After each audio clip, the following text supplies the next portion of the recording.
Hi Hawthorne and Sycamore, it's time for our class reader. We have been reading Michael Morpurgo's Kensuke's Kingdom and we are now on chapter 4. If you haven't heard the 2 previous videos, I would start there because you've missed out on quite a bit. We left ourselves on a bit of a cliffhanger, didn't we? Michael was thrown off the Peggy Sue with his dog still at Artois. And the next chapter had a bit of a spooky title, Gibbons and Ghosts. So let's find out what that's all about. Chapter 4. The terrors came fast, one upon another. The lights of the Peggy Sue went away into the dark of the night, leaving me alone in the ocean, alone with the certainty that they were already too far away, that my cries for help could not possibly be heard. I thought then of the sharks cruising the black water beneath me, scenting me, already searching me out, homing in on me. And I knew there could be no hope. I'd be eaten alive. Either that or I would drown slowly. Nothing could save me. I trod water frantically, searching the impenetrable darkness about me for something, anything to swim towards. There was nothing. Then a sudden glimpse of white in the sea. The breaking of the waves, perhaps. But there were no waves. Stella! It had to be. I was so thankful, so relieved not to be alone. I called out and swam towards her. She would keep bobbing away from me, vanishing, reappearing, then vanishing again.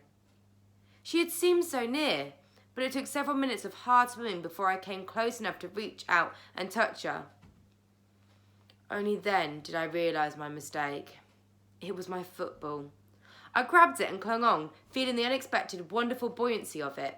I held on, treading water and calling for Stella. There was no answer. I called and I called. But every time I opened my mouth now, the seawater washed in. I had to give her up. I had to save myself if I could. There was little point in wasting energy by trying to swim. After all, I had nowhere to swim to. Instead, I would simply float. I would cling to my football, tread water gently, and wait for the Peggy Sue to come back. Sooner or later, they had to discover I was overboard. Sooner or later, they would come looking for me. I mustn't kick too much, just enough to keep my chin above the water, no more. Too much movement would attract the sharks. Morning must come soon. I had to hang on till then. I had to. The water wasn't that cold. I had my football. I had a chance. I kept telling myself that over and over again. But the world stayed stubbornly black about me, and I could feel the water slowly chilling me to death. I tried singing to stop myself from shivering, to take my mind off the sharks.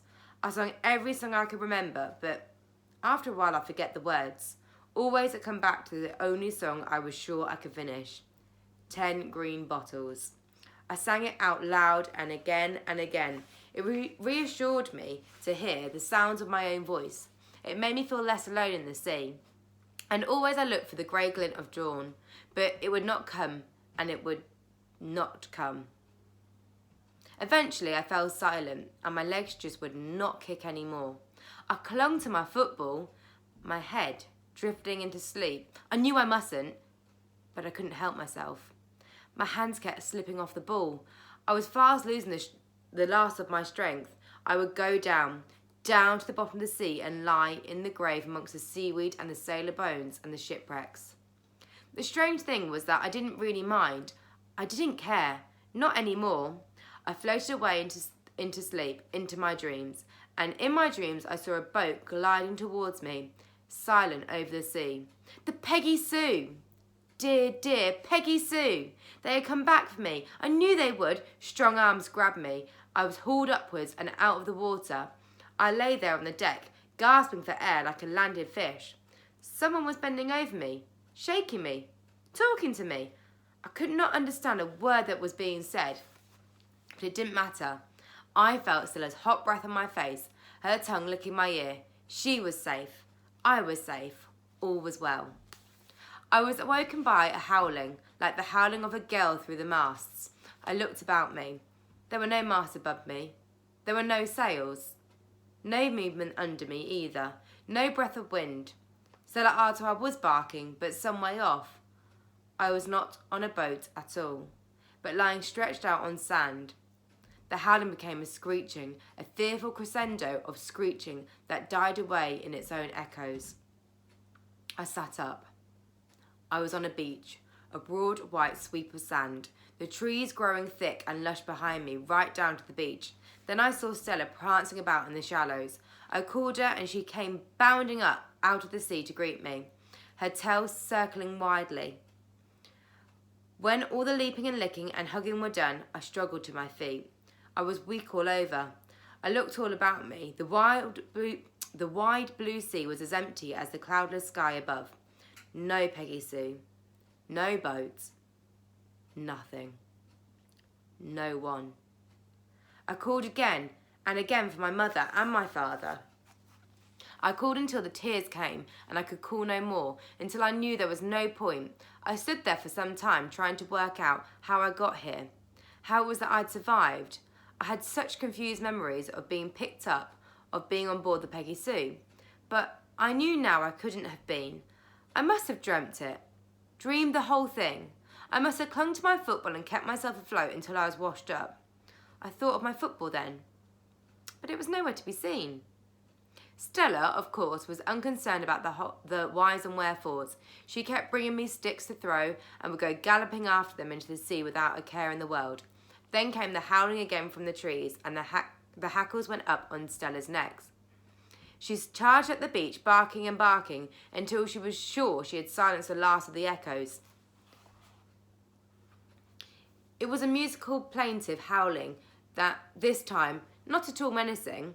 I thought I recognised it. I had heard howling like it once before on a visit to the London Zoo. Gibbons, funky gibbons, my father had called them.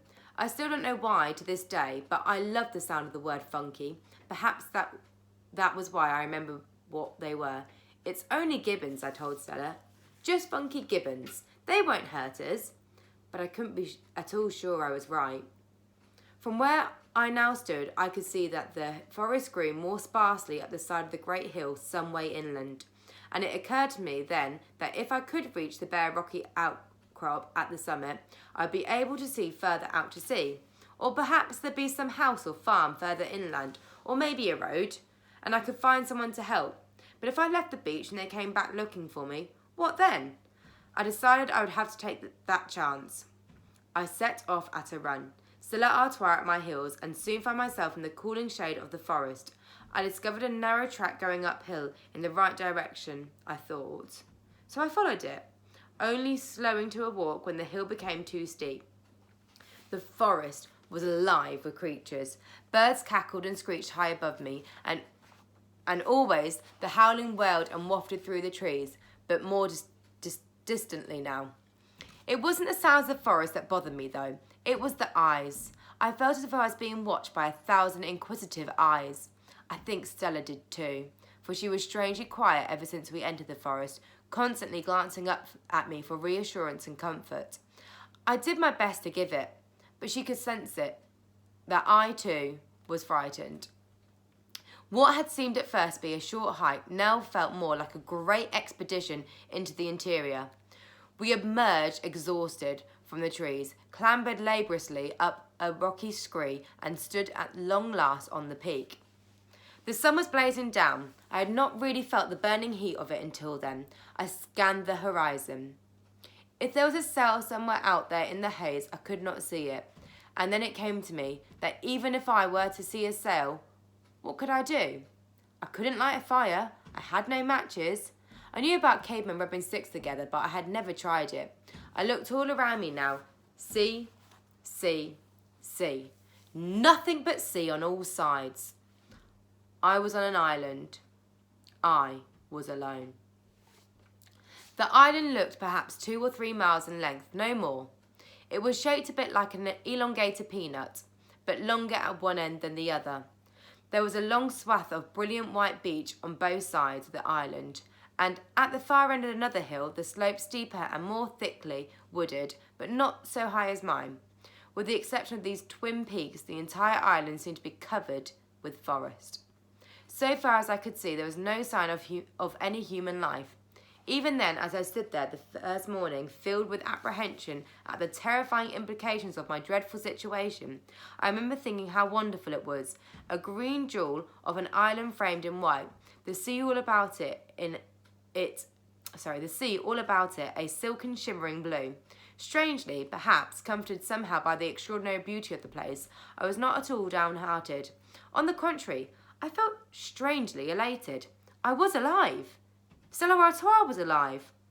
We had survived. I sat down in the shadow of a great rock. The gibbons set up a renewed chorus of howling and hooting in the forest, and a flock of raucous birds clattered up out of the canopy of the trees below us and flew across the island to settle on the trees on the hillside opposite. We'll be all right, I told Stella. Mum and Dad, they'll come back for us. They're bound to. They will. Mum get better and they'll come back. She won't leave us here. She'll find us, you'll see. All we've got to do is keep a lookout for them and stay alive. Water? We'll need water, but so do these monkeys, right? We've just got to find it, that's all. And there must be food too. Fruits or nuts, something. Whatever it is they eat, we'll eat. It helped me to speak my thoughts out loud to Stella, helped to calm the panic that came over me now in waves. More than anything, it was Stella's companionship that helped me through those first hours on the island. It seemed to make sense not to plunge at once into the forest looking for water. To be honest, I was too frightened anyway, but rather to explore the shoreline first. I might come across a stream or a river flowing out into the sea, and with a bit of luck, on the way I might well find something I could eat as well. I set off in the good spirits, leaping down the scree like a mountain goat. Where monkeys lived, I reasoned, we could live. I kept telling myself that. I soon discovered that the track down through the trees was bereft of all edible vegetation. I did see fruits of sorts, what looked to me like fruits anyway. There were coconuts up there too, but the trees were impossible to climb. Some rose 100 feet, some 200 feet from the forest floor. I had never seen such giant trees.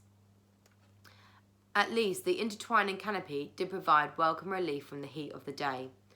All the same, I was becoming desperately parched now, and so was Stella. She paddled alongside me all the way, her tongue hanging. She kept giving me baleful looks whenever our eyes met. There was no comfort I could give her. We found our beach once again and set off round the island, keeping wherever possible to the edge of the forest for the shade. Still, we found no stream. Again, I saw plenty of fruit, but always too high, and the trees were always too smooth, too sheer to climb. I found plenty of coconuts on the ground, but always cracked open and empty inside. When the beach pitted out, we had to strike off into the forest itself. Here too I found a narrow track to follow. The forest became impenetrable at this point, dark and menacing. There was no howling anymore, but something infinitely more sinister. The shiver of leaves, the cracking of twigs, sudden, superstitious rustling, and they were near me, all around me. I knew, I was quite sure now, that eyes were watching us. We were being followed. I hurried on, swallowing my fear as best as I could. I thought of the gibbons I had seen back in the zoo and tried to persuade myself how harmless they had looked. They'd leave us alone, they'd never attack us, they weren't man-eaters. But as the rustling came ever closer, ever more threatening, I found it harder and harder to convince myself. I began to run. I kept running until the track brought us out onto rocks, into the blessed light of day, and there was the sea again. The end of the island appeared to be littered with massive boulders that lay like tumbled cliffs all along the coast. We leaped from one to the other, and all the while I kept a keen eye out for the trickle of stream coming down through the rocks from the forest above, but I found none. I was exhausted by now. I sat down to rest, my mouth dry, my head throbbing. I was racked with desperate thoughts. I would die of thirst. I would be torn limb from limb by monkeys. Stella's eyes looked up into mine. There's got to be water, I told her. There's got to be. So said her eyes. What are you doing sitting here feeling sorry for yourself? I forced myself to my feet and went on. The seawater in the rock pools was so cool, so tempting. I tasted it. but it was salty and brackish. I spat it out at once. You went mad if you drank it. I knew that much. The sun was already low in the sky by the time we reached the beach by the other side of the island. We were only about halfway round by my reckoning. This place was so much bigger than it had seemed from high up on the hill that morning. Despite all my searching, I had found no water, nothing to eat. I could go no further, and neither could Stella. She lay stretched out beside me on the sand, panting her heart out. We would have to stay where we were for the night. I thought of going into the forest for a little way to sleep on the ground under the trees. I could make a nest of soft dead leaves. The jungle floor was thick with them, but I dared not venture in, not with the shadow of the night falling fast over the island. The howling had started up again, far away in the forest. A last mellifluous ever song. A chanting that went on and on until darkness covered the island. Insects, that is what I presumed they were anyway, whirred and whined from the forest. There was a hollow tapping, like a frantic woodpecker. There was scraping, scratching, and a grunting, grating noise that sounded like frogs. The whole orchestra of the jungle was tuning in, but it wasn't the sound that frightened me. It was those phantom eyes. I wanted to be as far as possible from those eyes. I found a small cave at one end of the beach with a dry sandy floor. I lay down and tried to sleep, but Stella wouldn't let me. She whined at me in the pain of her hunger and thirst, so that I slept only fitfully. The jungle droned and cackled and croaked, and all night long the mosquitoes were at me too. They whined in my ears and drove me mad. I held my hands over my ears to shut out the sound of them. I curled myself round Stella, tried to forget where I was, to lose myself in my dreams. I remembered then that it was my birthday, and thought of my last birthday back at home with Eddie and Matt, and the barbecue we had in the garden. How the sausages smelled so good. I slept at last. The next morning I woke cold and hungry and shivering and bitten all over. It took me some moments to remember where I was and all that had happened to me. I was suddenly overwhelmed by one cruel reality after another. My utter aloneness, my separation from my mother and father, and the dangers all around me. I cried aloud in my misery until I saw that Stella was gone. I ran out of the cave. She was nowhere to be seen. I called for her. I listened for her, but only the gibbons howled in reply. Then I turned and saw her. She was up on the rocks high above my cave, half hidden from me, but even so I could see that her head was down. She was clearly intent on something. I clambered up to find out what it was. I heard her drinking before I got there, lapping rhythmically, noisily, as she always did. She did not even look up as I approached. That was when I saw that she was drinking from a bowl, a battered tin bowl. Then I noticed something strange up on the flat shelf of rock above her. I left Stella to her water feast and climbed up further to investigate. Another bowl of water, and beside it, palm leaves laid out on the rock and half covered by an upturned tin. I sat down and drank the water without pause for breath. Water had never tasted so wonderful to me as it did then. Still gasping, I lifted aside the tin. Fish! Thin strips of translucent white fish, dozens of them, laid out neatly in rows on the palm leaves, and 5, 6, 7 small red bananas. Red bananas! I ate the fish first, savouring each precious strip. But even as I ate, I was looking around me, looking for a telltale trembling of leaves at the edge of the forest, or a trail of footprints in the sand. I could see none. Yet someone had brought this to me. Someone must be there. Someone must be watching me. I wasn't sure whether to be fearful at this revelation,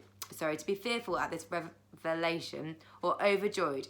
Stella interrupted my thoughts. She was whimpering pitifully at me from across the rock below, and I knew it wasn't love or comfort she was after. She caught every strip of fish that I threw her, snuffed it in one gulp, and waited for the next. Head on one side, one ear pricked. After that, it was one for me, one for her. Her beseeching eyes would not let me do otherwise. The fish was raw, but I did not mind. I was too hungry to mind, and so was Stella. I kept the red bananas all to myself. I ate every single one of them. They weren't at all like bananas back home, but much sweeter altogether, much juicier, much more delicious. I could have eaten a dozen more. Once I had finished, I stood up and scanned the forest. My benefactor, whoever he or she was, had to be somewhere close by.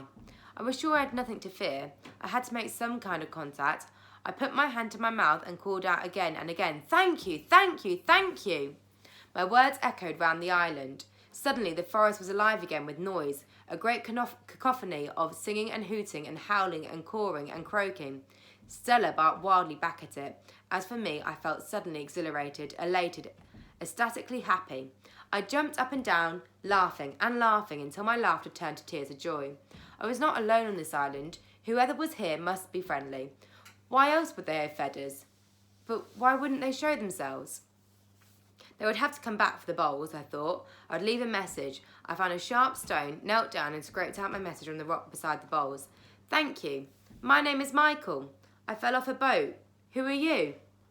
After that, I determined to remain on the beach all that day and stay close to my cave and the rock above where the fish had been left for us. I would keep it always in sight so that I would at least be able to see who it was who had helped me. Stella ran on ahead of me and down into the sea, barking at me, inviting me to join her. I didn't need any persuading. I plunged and cavorted and whooped and splashed, but through all my antics, she just cruised steadily on. She always looked so serious when she swam, chin up and paddling purposefully. The sea was balmy and calm, barely a ripple of wave to be seen.